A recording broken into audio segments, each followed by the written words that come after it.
Tonight on the NTV Evening News Hour, we'll show you the face of the man charged following the tragic death of a woman on Torbay Road this week. Police say he was drunk when he lost control of his vehicle. Also tonight, the great debate on Fishery Products International opens in the House of Assembly. We'll have the full story. We'll also go back to the Lemaire Commission of Inquiry on the wrongfully convicted. We'll have Kevin Simmons from Labrador and the 50th anniversary of IOC. He'll have a special report. And tonight, the Rooms is about to open, and plans for a big kickoff have been made. These stories, plus the jury's still out at the Michael Jackson trial, and the big fire that wasn't the Great Fire in St. John's. This is the NTV Evening News Hour.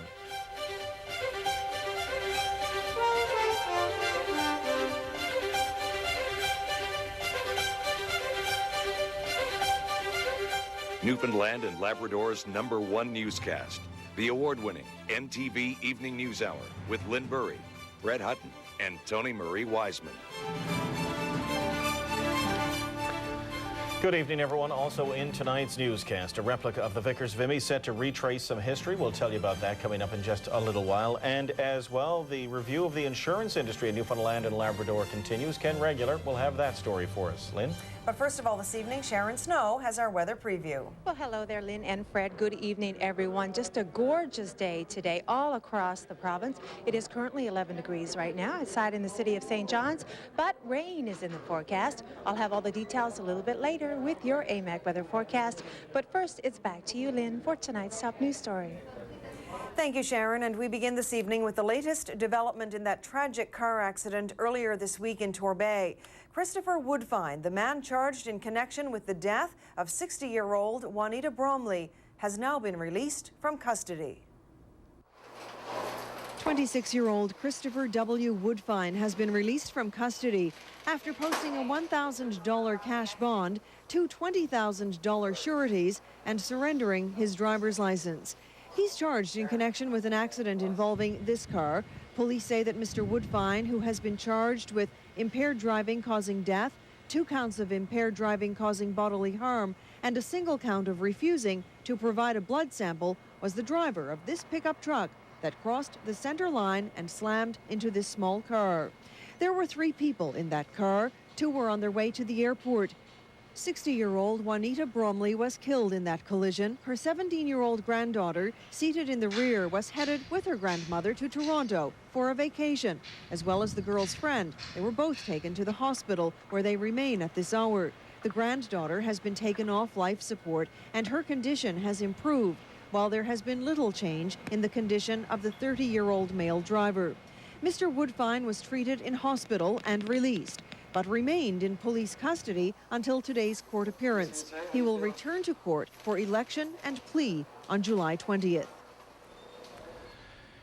In other news this evening, a special summer session of the House of Assembly began today, one that will decide the future course of the province's premier fish company. And the fate of the Fishery Products International Income Trust proposal could hinge on a fish quota for Harbour Breton. As NTV's John Tompkins reports for us this evening, Premier Danny Williams is giving a strong indication that he won't support the FPI plan unless the company improves its offer to Harbour Breton. A special sitting of the House of Assembly with a special purpose. 2 days to debate and vote on a package that would allow Fishery Products International to sell off 40% of its marketing division. Since the announcement of the FPI plan, the company has sweetened its offer to fish plants in the communities of Fortune and Bonavista, ensuring the MHAs representing those areas will vote to allow the sale. But Premier Danny Williams believes the plan's passage in the House of Assembly could hinge on Harbour Breton. People there say the town can't survive without a fish quota.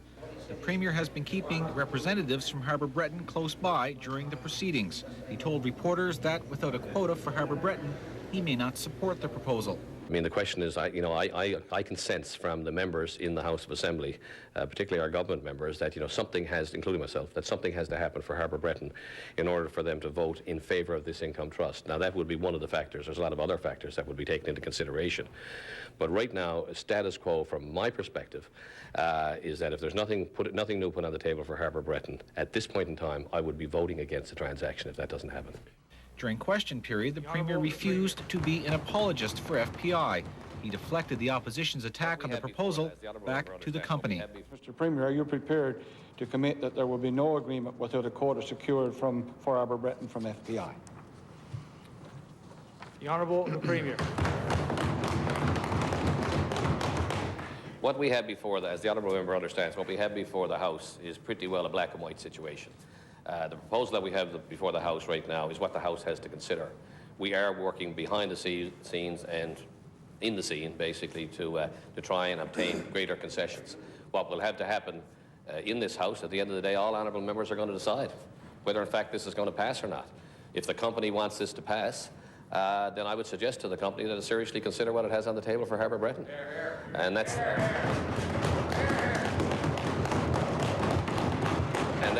the issue, because it is a black and white, it is a yes or no, and either the proposal and the amendment to the legislation that would allow the income trust to go will either rise or fall on what they put forward, particularly on behalf of the people of Harbour-Breton. And while debate continues in the House of Assembly, talks with FPI also continue. But without the promise of a fish quota for Harbour-Breton from FPI, Danny Williams says his vote and the vote of the majority of his caucus is far from secure. John Tompkins, NTV News. Meanwhile, Harbour-Breton Mayor Don Stewart was among a group of community leaders who met with FPI CEO Derek Rowe Wednesday evening. The mayor says the meeting left him with little hope that the company would supply a fish quota for Harbour-Breton. Very discouraging and disturbing meeting, to be honest with you. We went to FPI hoping that there may be some changes in relation to their term sheet. We thought that maybe there were some room for negotiations. However, basically, CEO Derek Rowe said, no, we're not moving whatsoever. So basically, it was a no right from the beginning of the meeting. Ronald Dalton told the Lemaire inquiry today that he isn't sure if confidence will be restored in the province's justice system, despite the best efforts of the inquiry. NTV's Darren Bent explains. The systemic phase of the Lemaire inquiry dealt with a delay in Ronald Dalton's appeal today. The inquiry has already heard that two prominent St. John's lawyers let the appeal linger for most of the 8 years that Mr. Dalton spent in jail without completing it. Today, Ronald Dalton addressed the commissioner himself for the last time at this inquiry, and his words were of concern. He felt that the commission should have been allowed to go further than it did. He wanted it to look into the police and prosecution's handling of his case, and not just the appeal delay. That we would be cautiously optimistic. And unfortunately, in my own case, I think my caution still outweighs my optimism in terms of the way it was handled, the extent of the terms of reference in relation to my own case, at least. Not to say that you can't make. Oh, I realize that. I sympathize with your position. I think you've been given a very large task and not necessarily all of the tools that you could have had to perhaps make even more meaningful recommendations. Yeah. Ronald Dalton was convicted in the late 1980s for the murder of his wife. He languished in jail for 8 years before the lawyers he hired got his appeal to court. At a second trial, he was found not guilty. Today, the commissioner told Mr. Dalton and the inquiry that the delays he suffered should never have happened. Your 8-year saga, which was a terrible saga, and nobody should have to wait 8 years to be heard by a court of appeal. Nobody should be. 2 years is too long, in my books. So you have all of my sympathy. Mr. Dalton says he's concerned that since the commission's terms of reference have not been expanded to include his full case and factual innocence, the public's confidence may not be restored in the system. And I'm not sure that by limiting the aspects that we're going to look at, let's look at this, but let's not look at anything that might come back to haunt us. We're hearing a lot of the same names, but a lot of the same bureaucrats and figures are still involved behind the scenes. We wouldn't look at judges' conduct. We wouldn't look at some of the political aspects of this. We wouldn't look at anything that might impinge on buying our way out of this as cheaply as possible. And if I was, and I'm only one taxpayer in the province, but as a taxpayer, I'd be concerned that we're still going to be left with a flawed system. On Friday, James Lockyer, with the Association in Defense of the Wrongfully Convicted, will address the inquiry. Darren Bent, NTV News. Well, in less than 3 weeks, the rooms will open. Today, government officials revealed some of the details of the gala opening planned for the 29th of June. It has changed the St. John's skyline, dwarfing the once prominent Roman Catholic basilica. While officials are not saying who will be performing, they are promising a gala hosted by Rick Mercer that won't be forgotten. Well, we've announced the MC, who's Rick Mercer. I can just tell you that it's going to be a really spectacular lineup of performers, and we'd like to keep it as a surprise if we could. But there will be no disappointments. When the Progressive Conservatives took office in 2003, the Rooms was one of the projects put on hold. At the time, the government cited the financial situation for the delay. But this month's opening doesn't come cheap. 48.8. I'm glad you asked it because I've heard so many different numbers in the House of Assembly and outside. It is 48.8, and I'll be corrected soon, but I'm pretty sure we're down to that final number, 48.8. $6 million annually? $6 million annually for operations and enhancements programs, yes. The construction of the Rooms has been plagued with problems, including countless leaks. In the last year, most of these problems have been corrected. Fees to visit the museum have been set at $5 for adults, $4 for students and seniors, and $3 for children. But there will be times when it will be open for free. We think it's a very, very reasonable fee. We want everybody to be able to afford to go to the Rooms.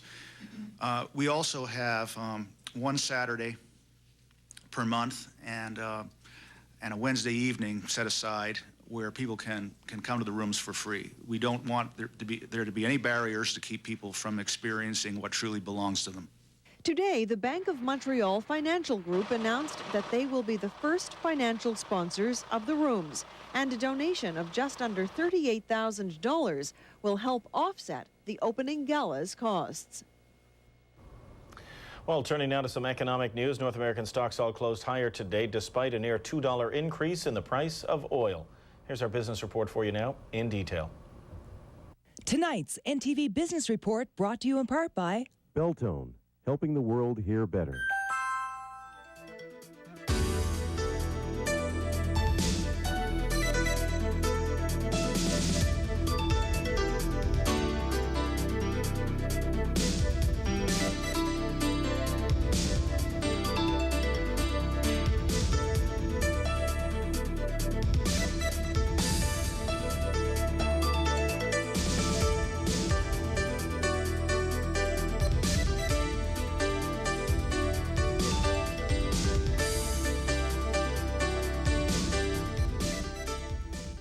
Still ahead in tonight's news, Kevin Simmons with a feature report on a special anniversary in Labrador. IOC has been doing business there for 50 years. Also tonight, Ken Regular with more on the insurance review. And as well this evening, Bristol Communications gives away a free day. This is the NTV Evening News Hour. And up next on the NTV Evening News Hour, we will tell you about a special arrival this evening at the St. John's Airport. Please stay with us. That story is up after the break.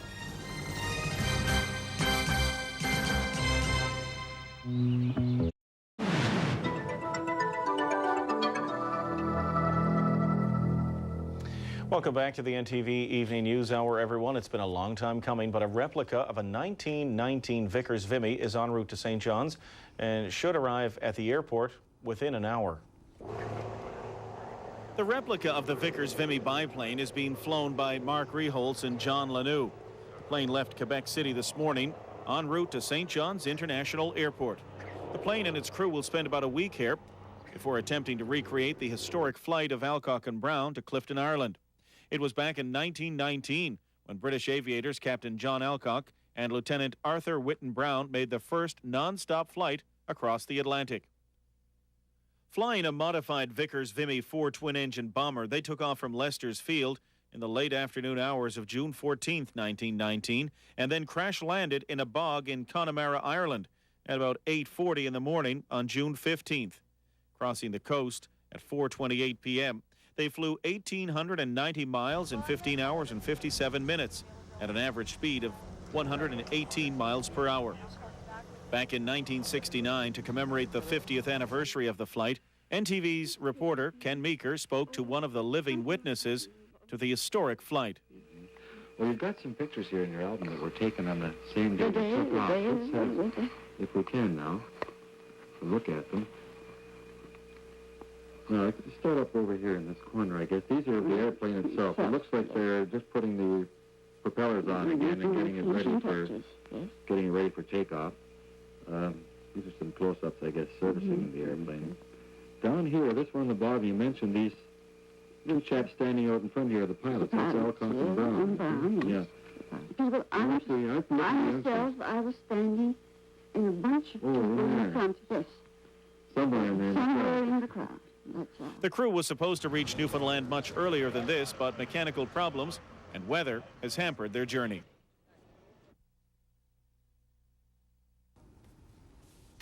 Well, people using the public walking trails throughout Corner Brook are feeling a little safer these days following the introduction of security patrols throughout the Corner Brook system.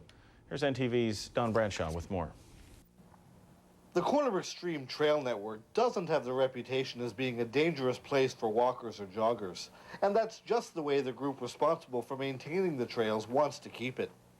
Recently, the Corner Brook Stream Development Corporation introduced nightly security patrols to the 10 kilometers of trail winding its way through the heart of the city.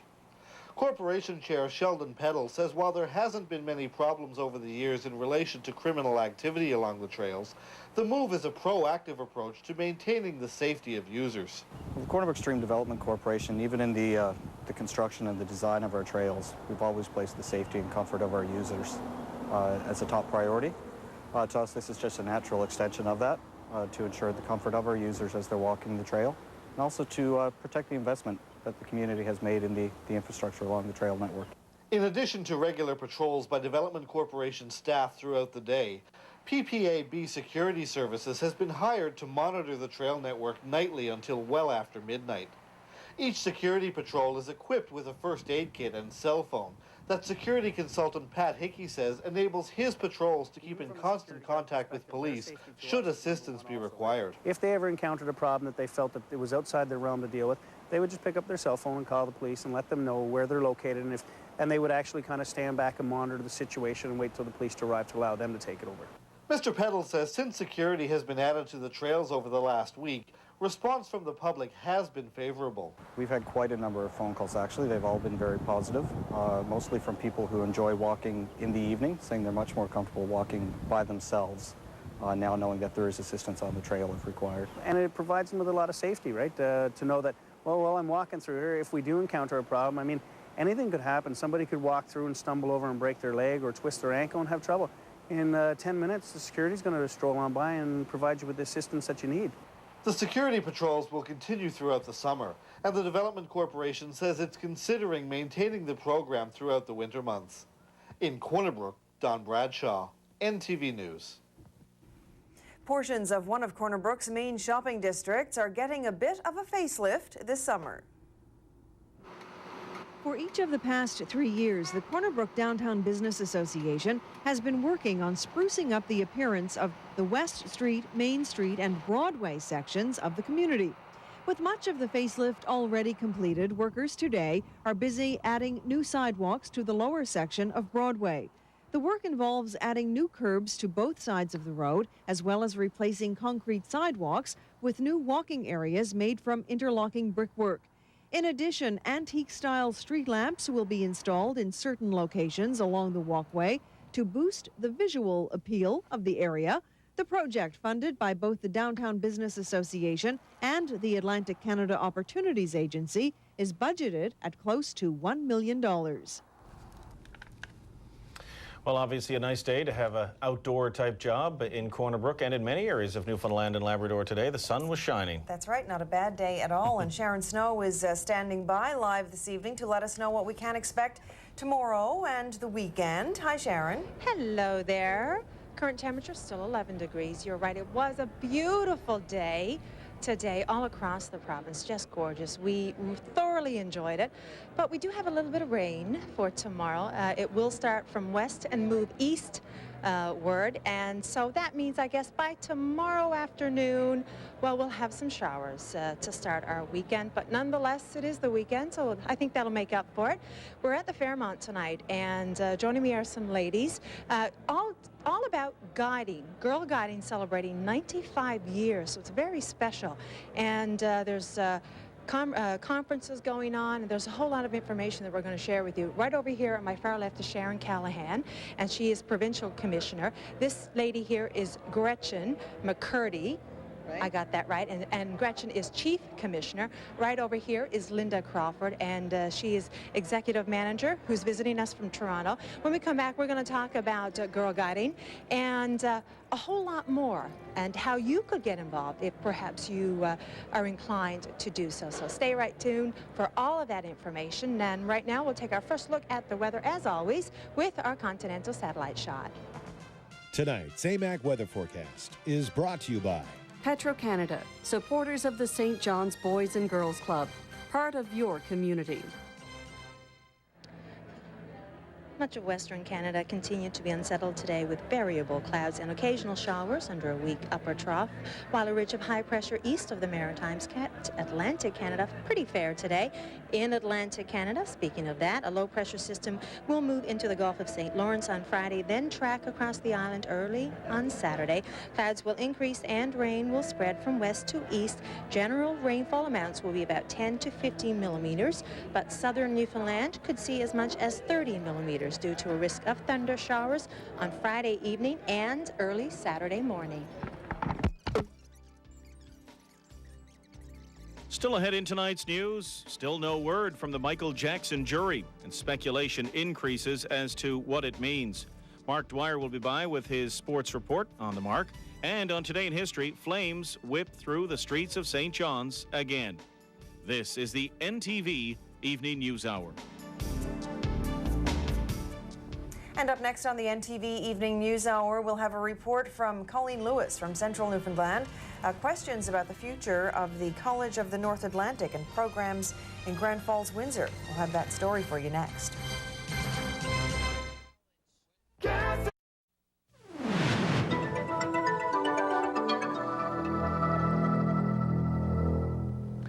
The Education Minister says the decision to make cuts to the business administration program at the College of the North Atlantic in Grand Falls, Windsor is not in the hands of the provincial government. Here's NTV's Colleen Lewis with more on the story. The union representing public employees at the College of the North Atlantic in Grand Falls, Windsor, is lobbying against cuts to the business administration program. On Wednesday night, they had a chance to meet with the Education Minister, but Tom Henderson says the decision to reduce the classes is one made by the college. When you look at the programming that's within the colleges, that is under the auspices of the College of the North Atlantic. And it's like any educational institution, they have a mandate to make sure that the programming that they're providing is catering to the specific needs of the individuals, the students, the communities they serve, and the province in general. The white paper review on post-secondary education is slated to be released before the end of June, and it will outline changes needed within the public college system. Still, the cuts are going ahead amid fears the review may mean campus closures. Minister Henderson confirmed the cutbacks at the central campus have nothing to do with the review. So this is a natural occurrence in any school year, right, as the college makes sure that they are responding to the needs. And in this particular case in Grand Falls, Windsor, that the college saw it as necessary in order to build capacity in other areas, and of course made an educational decision, which I would support them, because again, that is where they should be. The college says there will be no layoffs as a result of the change, and the cutbacks are the result of long-term plans for improvements to programming. However, the college isn't ready to release those plans. In Grand Falls, Windsor, Colleen Lewis, NTV News. The Central Committee Against Violence is looking for long-term funding, and on Wednesday night they had an opportunity to make their case to the minister responsible. The Social Policy Committee of Cabinet heard presentations from the Central Committee on Wednesday. However, despite their need for long-term funding, government offered no commitments. One of the things we thought was long-term funding. You know, we were really interested in that. We don't want to spend our time trying to justify our existence. So long-term funding would be a great beginning for a violence prevention program. And we wanted to encourage partnerships to continue within the government departments because that was so effective, and we don't want to lose that. Well, basically, the government does have a commitment to violence prevention, and we're certainly impressed with the violence prevention initiative that's set up in the province right now. We will be having some long-term planning going on to deal with the violence prevention initiative. We're at a point right now at the government level where we will be reviewing a plan, and once we have the approval, we will be rolling it out. But when we go out with a plan, we certainly want to look at it as being a multi-year plan. Well, insurance is on people's minds again. Last night in St. John's, the consumer advocate held a public meeting. Here's NTV's Ken Regular with more. Just when you thought nobody was talking about insurance, the province's consumer advocate is bringing it up again. But Tom Johnson is not talking about car insurance. So it's an opportunity for people to advise me as to what the issues are for them regarding homeowners and commercial and marine insurance. He's holding meetings across the province. The idea is to hear consumers' concerns. Then Tom Johnson will bring them to the Public Utilities Board. The PUB is taking a close look at homeowners insurance, marine insurance, and commercial policies. Car insurance captured most people's attention as premiums shot up and government searched for reforms to keep the industry stable. But now, other forms of insurance are getting attention. Mr. Johnson expects one issue to come up. Like, for instance, in the homeowners, I expect the downtown St. John's issue to be a live one. Because people are having some difficulty in choice issues, and really if they're stuck with a big increase, they can't really do much about it because they're in an inability to really shop around if they're in the downtown core. So you'd expect to hear some from those folks. The next public meeting is in Marystown on June 13th, then in Gander, Corner Brook, and Happy Valley Goose Bay each night at 7:30 after that. Ken Regular, NTV News. Well, last Monday was a big day for residents in Labrador City. It was a day highlighted by the opening ceremonies of the Iron Ore Company of Canada's 50 years and beyond celebrations. NTV's Kevin Simmons was recently in Labrador, and he has this report.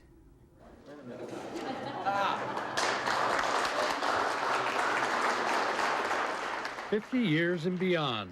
The Iron Ore Company of Canada is celebrating 50 years of doing business in Labrador West, with the potential for another 50 years of mining ahead. On Monday, the celebrations began with a special ceremony to commemorate the history of IOCC in Lab West. The president and CEO of IOC, Terry Bowles, in addressing the community, explained the main reason for the celebrations. You people are IOC. Your hard work, your ingenuity, your enthusiasm and sense of community have created, that has been created within this town and within the company, have made IOC what it is today. You know, I think everybody deserves the credit for that, and many people have gone through IOC over the years. While it certainly took no small amount of courage for the people who left their friends and families behind to come to work for IOC in the 50s and early 60s, we now know that whatever hardship they had to go through was repaid many times over by what they found and what they got here. Meanwhile, guest speaker George Kane represents the employees at IOC. He's the president of the Steelworkers of America Union, Local 5795. He says a lot of credit for IOC's success rests with the former and current employees of the company. At IOC, we have reached many milestones over the years. In 1996, we celebrated mining the 1 billion ton of crude iron ore from Labrador City mine. In 2004, IOC shipped its 1 billion ton of iron ore on the Cunasnell Railway. Our employees have completed world record concave changes and are constantly breaking other production records. Today, the Iron Ore Company of Canada has celebrated 50 years of mining.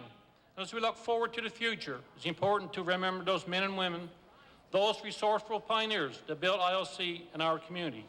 A cake cutting concluded the opening ceremonies. However, there are many more events scheduled to celebrate this 50th anniversary. Kevin Simmons, NTV News. For the third year in a row, the Bristol group of companies in the Atlantic provinces have put their regular business on hold, while the staff donate their time to two separate charities. Annual free think. It was all hands on deck for the launch of this year's 24-hour free think. All of the resources of the marketing and communications firm are focused on two not-for-profit groups who would not normally be able to afford the services of a marketing firm. Well, we shut down our entire operations, and we've communicated to all of our normal clients that over the next 24 hours, we're totally dedicating all of our professional time to several not-for-profit organizations throughout Atlantic Canada, and we are going to be doing a full-fledged marketing communications program in Newfoundland for both the Arthritis Society and the Metro Community Chaplaincy. One of the groups that is being helped is the St. John's and Area Metro Chaplaincy. They say the workers' efforts will help them highlight other programs that they offer. It's going to give us an opportunity to let the people in our community know the kind of work we do in circles of support and accountability. Most people only know us as being involved with individuals with drug issues, but we're hoping that now Bristol, the acknowledgement now that Bristol is going to bring to us is that people in our community are going to be able to see that they have an organisation there that is working to try to keep the community safe, to give offenders and ex-offenders another chance to turn their lives around, to get out of a life of crime. The other group is the Arthritis Society. They are hoping that the efforts of Bristol will help them get new corporate sponsors. It's something that is going to help us build relationships in the community, with the corporate community, that we could not have reached on this type of a creative and polished package that I know that they'll present us with following this free think. At noon on Friday, these workers will have completed their marketing plans, will have delivered any strategies and print material needed, all ready for the not-for-profit groups to implement. But if you were on my team. And here now is Mark Dwyer with his regular Thursday feature on The Mark. This evening, an encore presentation. Racquetball is a game of speed, agility, and stamina. And this is National Racquetball Week. Several hundred players from all over the province celebrate one of the province's fastest-growing sports. Racquetball has been in the province for a couple of decades, and it's quietly gaining popularity among youth, especially in the province's capital. In May, the province will actually send a 10-player contingent to the National Racquetball Championships in Ontario, its largest team to date. It's a pretty good team. A lot of the kids are showing a lot of interest, a lot of effort.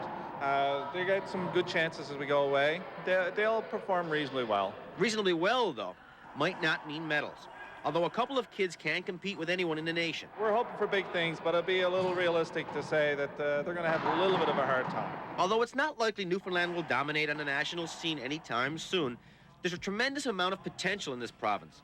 It's a sport that has plenty to offer and much to teach. A lot of times you'll find that the players really get into it because you can kill the ball no matter where the ball is, which means that you can be out of it and you still win the rally. So that's a really different thing from most of other sports. If you're down and out in most other sports, you're pretty well finished. This one, you're not. There's much more potential for more kids to be involved. I think the Muse Center is underused. There's lots of schools in that area, and if as teachers, I'm sure if they wanted to, they could work out something with the Muse and get them more involved. Because it's a great sport for the kids to be involved with, and it doesn't really cost that much to get involved. And I'd like to see more activity there. Racquetball. I've seen enough. I mean, how tough can it be? I've got a chance to play provincial junior team member Kurt Barrington. I don't think I'm going to have much trouble. I think I'm going to win. Mark, you don't have a chance, boy.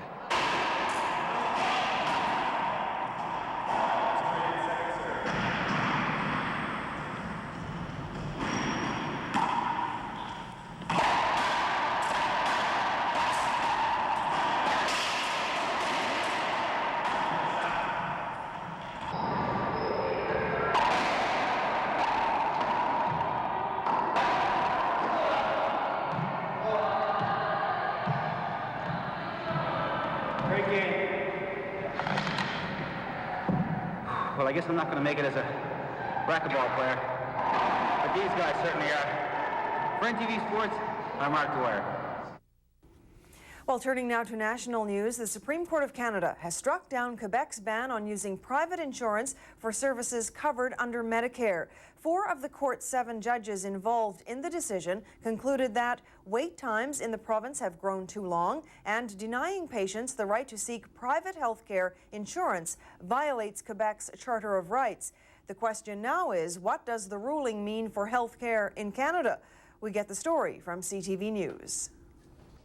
After successfully challenging limits on private health care, George Zeliotis hopes others won't have to wait a painful year for a hip replacement like he did. Everyone will benefit from that decision, and all Canadians will benefit and be happy with that. Same for the doctor who drove the challenge. My reaction is a reaction of very great happiness. In a 4-3 decision, the Supreme Court ruled that it violates provincial rights for Quebec to prohibit private insurance for services covered by Medicare. But the court split 3-3 on whether the restrictions contravene the Canadian Charter. Still, with waiting lists blamed by some judges for undue suffering, even deaths, doctors called it a stinging indictment of underfunding. This is indeed a historic ruling that could substantially change the very foundations of Medicare as we know it. While many insist the immediate impact is limited to Quebec, others see an opening to more private care right across the country. I would say this is one small step for patient care, one giant leap for healthcare reform. But the head of a Royal Commission on Healthcare says if politicians act on the decision, public Medicare will be safe. This is not an opening of the floodgates for the destruction of Canada's Medicare system. We're not going to have a two-tier healthcare system in this country, and that's what nobody wants that. While Paul Martin rushed to reassure, the opposition blamed his past spending cuts for the waitlist crisis. How could Canadians possibly believe this Prime Minister has solutions when he's the perpetrator of the problem? But the Prime Minister argued that Ottawa and the provinces are already dealing with wait times as part of their $41 billion deal last fall. Let me just say to you that what today's decision does do, however, is accentuate just how important it is to act immediately, how urgent this situation is. The Quebec government is asking the Supreme Court to delay implementation of its decision and may even use the notwithstanding clause to overrule it. As for the rest of the country, it may take some time to sort out the impact of a complex ruling by a divided court. Roger Smith, CTV News, Ottawa. Well, jurors in the Michael Jackson child molestation trial completed a scheduled half-day of deliberations today and left the court without reaching a verdict. We get the very latest in this report from CNN. This was the 5th day of deliberations for the jury in the Michael Jackson child molestation trial, and still no verdict. It was a much shorter day for jurors than usual. They were not here for their regular 6 hours a day. They only talked about the case for about 2.5 hours this morning, so some jurors could attend a local high school graduation ceremony. Apparently, the stress of this final phase of the trial is getting to be too much for Michael Jackson. His spokeswoman says he was back at the hospital yesterday being treated for the persistent back pain that he's been talking about. She says he fell in the shower back in March, and that aggravated back pain he already had stemming from a fall off of a stage during a concert years ago. And apparently this back problem, these muscle spasms, tend to flare up whenever Michael Jackson is very stressed, like he is right now. We are told that he's resting at Neverland Ranch, surrounded by his entire family, all of his sisters and brothers, and his parents, and of course his children. He's playing with his kids, he's watching TV and movies, and also in constant contact with his defense attorneys. The Jackson family realizes the severity of the situation, we're told, but they're trying to stay upbeat, especially for the grandchildren, for Michael Jackson's children. Reporting in Santa Maria, California, I'm Chris Wolf. Back to you. Still ahead in tonight's news, Jim Furlong will be by with Today in History. Tonight, a story about fire. And as well, we'll have a detailed look at the weather forecast for the end of the week and the weekend. This is the NTV Evening News Hour. Receive a quote on your auto insurance over the phone in just 10 minutes. Isn't that nice? Anthony Insurance. We love good drivers. You need to take time to relax. Perhaps read the day's headlines. Maybe have a snack. Aboard Provincial Airlines, you're our guest. Come experience service with a smile. Provincial Airlines' great service throughout Eastern Canada has expanded to include daily flights to Gander and Halifax. Call today and book your seat. Provincial Airlines, offering comfort, convenience, and as always, service with a smile. Depend on Provincial, you know, we'll take good care of you. I've got a secret, and it's steamy. I've been in hot water before, but not like this, and I can't wait to do it again. Introducing new VO5 Nourishing Oasis. Shampoos and conditioners that are activated by your shower steamy heat. Every hair felt revived, like breathing flowers. What condition my condition was in. New VO5 Nourishing Oasis from Alberto VO5. My secret for killer hair. Boom, boom. I dropped my tie clip underneath the fridge. I'll take it from here.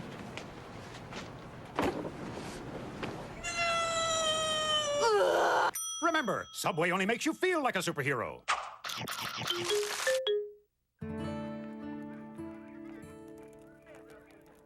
Tim Hortons would like to acknowledge that your support on Camp Day will help our store owners send over 10,000 deserving kids to camp this year.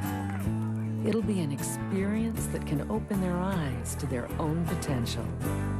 And it was you who set everything in motion with the coffee you bought on Camp Day. We thank you. Your help is making such a difference. Entertainment Tonight is next on Canada's superstation, NTV. Good evening and welcome to the NTV Lucky Number Contest for Thursday, June 9th. If the number on the cover of your Newfoundland Herald matches either one of these three numbers, then you have 30 minutes to call us here at NTV 722-5015 for your chance to win the grand prize from Discovery RV, Kenmount Road, and Marble RV, O'Connell Drive. This 2005 Destiny Yuma folding trailer, just in time for the camping season. Good luck and join us again tomorrow night as we play the NTV Lucky Number Contest.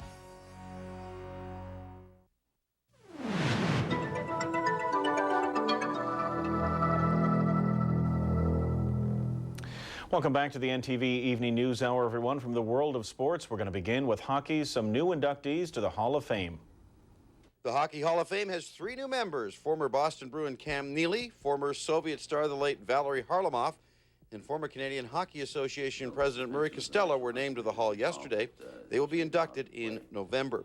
Well, Toronto had Roy Halladay on the mound, but couldn't complete the three-game sweep in Chicago. Cubs beat the Jays 2-0. Toronto's 4-6 on the 13-game road trip. Halladay, who is 9-3, had a 5-game winning streak snapped. Alex Rodriguez, at age 29, became the youngest player to reach the 400 homer plateau in the majors. Yankees beat Milwaukee 12-3. Dontrell Willis became the major's first 10-game winner when Roy Halladay couldn't, and Carlos Delgado drove in all five as Florida beat Seattle by a score of 5-4. And the Washington Nationals, your former Montreal Expos, remain atop the National League East after their sixth straight win, 7-2 over Oakland. And French Open winner Rafael Nadal lost his first-round match to German Alexander Voski in a tournament in Germany. That snapped Nadal's 24-game winning streak, which all came on clay. This tournament was played on grass. It's so much And now we check in once again with Sharon Snow, this time for the detailed forecast. Hi, Sharon. Hello again and welcome back, everyone. We are here at the Fairmont Newfoundland Hotel tonight.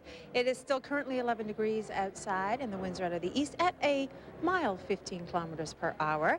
And we're here to talk about guiding, celebrating 95 years in this country. That's a long time. I was a Girl Guide. I don't know, Lynn, if you were a Girl Guide, but I think at least all of us were probably either a Spark or a Girl Guide, or a Brownie for that matter. Don't forget the Brownies. This is Sharon Callahan, who is Provincial Commissioner. And why don't you, you'd like to welcome everybody, first of all, because there are a lot of people here from right across the country. There are. This is a special weekend for guiding in Newfoundland and Labrador. When the National Board of the Girl Guides of Canada are in our province, we're hosting their national meetings. And along with the National Board, we have all the provincial and territorial commissioners from right across Canada. So we're really excited that they've been able to come to our province this weekend. I imagine so, and what a gorgeous province we have. This is Gretchen McCurdy, who is Chief Commissioner, and it's been some 13 years that these meetings have been held here in Newfoundland and Labrador. I think the last time we talked it was in Corner Brook. So what exactly happens during these meetings? Well, this is the meetings of our national board.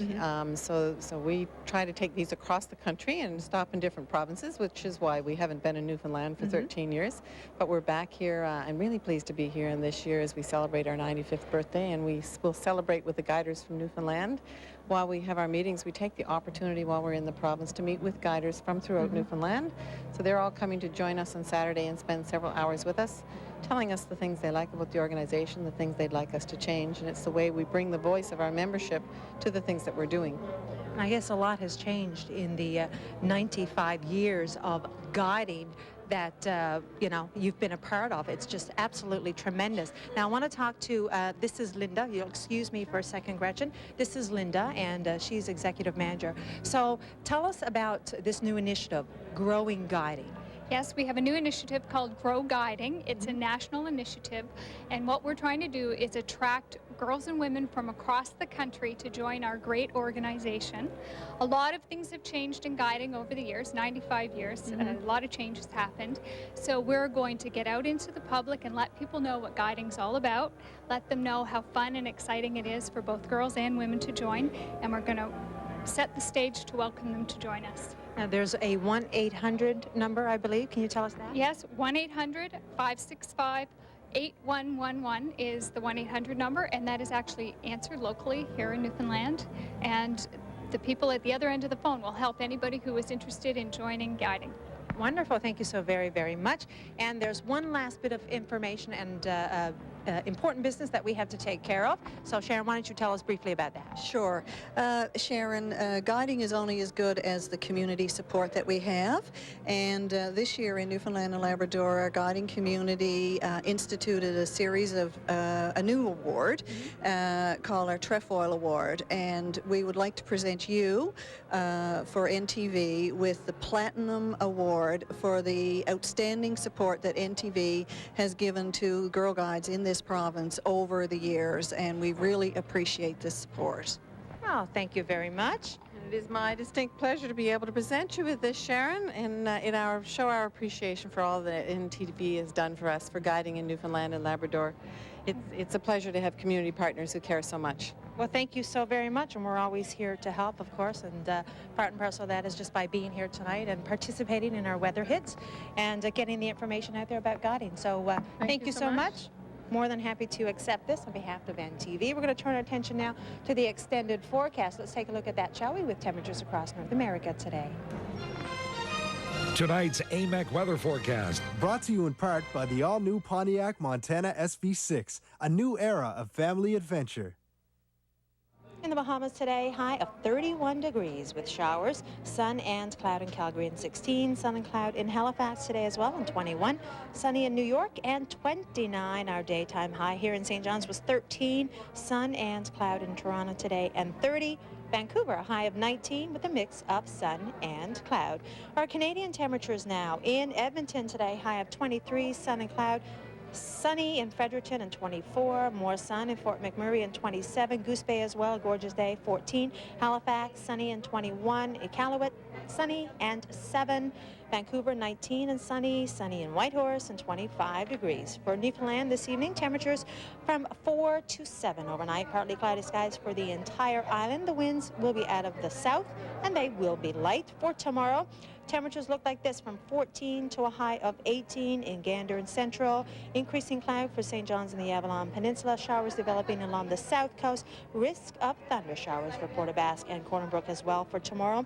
For Labrador this evening, temperatures from 3 to 5 overnight. Partly cloudy skies for Cartwright through to Nain. Showers developing overnight for Churchill Falls and Lamb City Wabush. For tomorrow, temperatures from 10 to a high of 15 at Cartwright. Becoming cloudy, showers expected to develop in the afternoon for Cartwright and Goose Bay. A mix of sun and cloud for Nain. That's the sunny spot for tomorrow. Showers expected to end in Churchill Falls and Lamb City Wabush. For Newfoundland, now you're extended on Friday, increasing cloud showers developing, a high of 17, 18 degrees on Saturday, showers ending in the morning in the east, then sun and cloud. Sun and cloud on Sunday in the east, showers developing in the west, and 16 periods of rain. For Monday, back to work and a high of 17. For Labrador on Friday, cloudy with sunny periods and showers, a high of 15, 17 for Saturday, sun and cloud. Showers on Sunday and 18, and on Monday, cloudy with sunny periods and a few showers, a high of 18 as well. Mission Impossible 3 is back on track. After more than a week of haggling over budget issues, Tom Cruise and Paramount Pictures have reached a deal that will allow production to begin. Filming is slated to start July 18th in Italy. The finished product is set to be released in May of 2006. Macaulay Culkin has pleaded guilty to misdemeanor drug charges for possession of marijuana and medication without a prescription. The former child star received a 1-year deferred sentence on each of the charges, plus a fine. Culkin was arrested last September in Oklahoma after police stopped a car in which he was a passenger. Officers found over half an ounce of marijuana, plus several tablets of Xanax. Johnny Cash's house is up for sale. The 18-room lakeside home just outside of Nashville is on the market for $2.9 million. The singer and his wife, June Carter Cash, lived there until their deaths in 2003. That's the Hollywood Minute. I'm Kim Hutcherson. In our celebrity birthdays, actor Johnny Depp is 42 today. Actor Michael J. Fox will light 44 candles on his cake, and Natalie Portman turns 24. The NTV Evening News Hour will be right back. Model Megan King of Port aux Basques graces the summer fun issue of the Newfoundland Herald. In our cover story, the Herald gives a list of some fun things you can experience vacationing at home this summer. In our feature pages, Carolyn Stokes gives in-depth coverage of this year's Arts and Letters Awards, while we reveal which Newfoundlanders made it to the next level on Canadian Idol. Plus our Lucky Number contest and Newfoundland's award-winning cable and satellite television listings. Find out what you're missing only in this week's Newfoundland Herald, on sale now.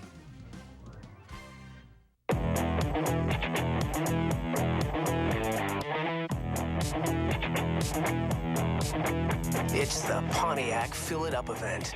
With 20 cents off per liter of gas for an entire year when you purchase or lease a new Pontiac, Buick, or GMC, you'll be filling up in more ways than one. Get in on the excitement of our exhilarating new lineup of models today. The Fill It Up event, for limited time only at your Pontiac, Buick, GMC dealer. What gives a man ultimate shaving performance? Brawn Activator's revolutionary new foil with differently shaped holes captures hair growing in any direction for a closer shave in fewer strokes.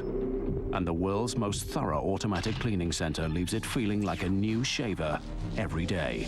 Try the new Brawn Activator. It's the world's best self-cleaning shaver, guaranteed. Okay, Dad, first thing you have to do is choose the bread. I'm gonna go with this one tonight. I think I'll take this one. Good choice. Then the spread. I like the spicy cheese one here myself, but you use whatever you like. How's this one right here? Yeah, can't go wrong with that one. Okay, do both sides. I mean, if you want, I like both. That's great. Okay, now what? Okay, now we put it on the grill.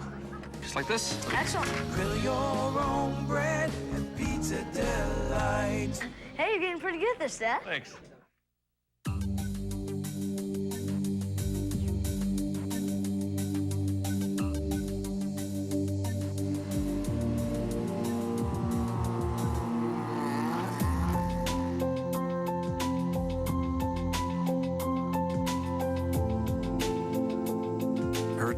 A full range of ultra-efficient cleaning products.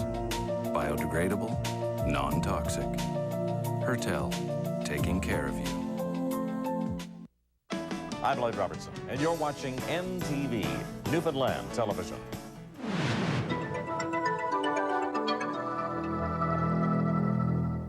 And now it's time for Today in History with NTV's Jim Furlong. This is one of those stories where we don't actually have the pictures for it because it happened so very long ago. Having said that, pictures of flames and destruction and the aftermath of the Great Fire of 1892 will do nicely for today's story. Today we're marking an earlier fire, and it was the fire in St. John's of 1846. St. John's was always burning down, it seems. The fire destroyed the town of St. John's. It broke out in the West End, specifically down on Queen Street, which still exists. It started at the premises of Hamlin, the cabinet maker. There were at least 2 lives lost. They were artillerymen who happened to have stayed at their posts where gunpowder was stored. That wasn't a good idea. It exploded. All of this happened on a hot June day in 1846. Which June day? June 9th, this date in history. This is Jim Furlong for NTV News. And also on this day, some special viewers of ours are celebrating, and we'd like to say hello and acknowledge their special day. First of all, birthday greetings going out to this gentleman, Leonard Clark of Black Harbor, Twillingate, celebrating his 90th birthday. Family and friends extending best wishes. Also this evening, Alice Piercy of Stephenville is 90 years old this week. Celebrated her birthday yesterday, actually. Also, congratulations going out to Ronald and Bride Tremblett of Little Catalina, now living in St. John's. They celebrated their 50th wedding anniversary yesterday. Also this evening, we would like to say hello and happy 50th to Rose and Gerald Scoville of Manuels. Again, family and friends extending best wishes. Happy anniversary going out to Gordon and Elizabeth Green of Clarenville. They're celebrating their 64th wedding anniversary today. John and Ruby Budd of Freshwater, Carbonear, 50 years married as of today, the 9th of June. As well this evening, 90th birthday greetings going out to Maud Abbott of Charleston Bonavista Bay, celebrating today. Family and friends extending best wishes. Also want to say hello and happy birthday, happy 92nd actually, to Louisa Button, residing at the Lakeside home in Gander, formerly from Hare Bay.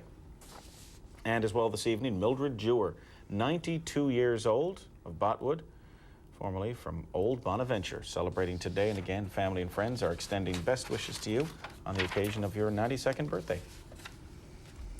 And it's time to get a final word this evening from Sharon Snow. Hi, Sharon. Hello again, Lynn. And before I go, I also have a special birthday. This little girl is only 10. She's turned 10 today, so she certainly doesn't qualify with the age limit, but she's 10. So happy birthday, Shawnee Evans. And thank you to my guest as well. I know you guys are going to have tremendous fun this weekend talking about guiding and growing guiding and celebrating 95 years. That's a lot of celebrations to do, 95 years of it. And before we leave, I have to tell you about the Learning Station. It's kids' children's entertainment. They're coming to the Glacier tomorrow night. So if you want to get some more information, call the Glacier in Mount Pearl. Take care, everyone. Enjoy your evening. Thank you so much for joining us. We'll see you again tomorrow. And that's our report for this evening. Thank you very much for watching the NTV Evening News Hour. Good night, everyone. Good night, and please stay tuned to NTV. Coming up next on Entertainment Tonight, former Dallas star Victoria Principal opens up about her life-threatening illness. That and much more coming up next here on NTV on ET. Good night, everyone.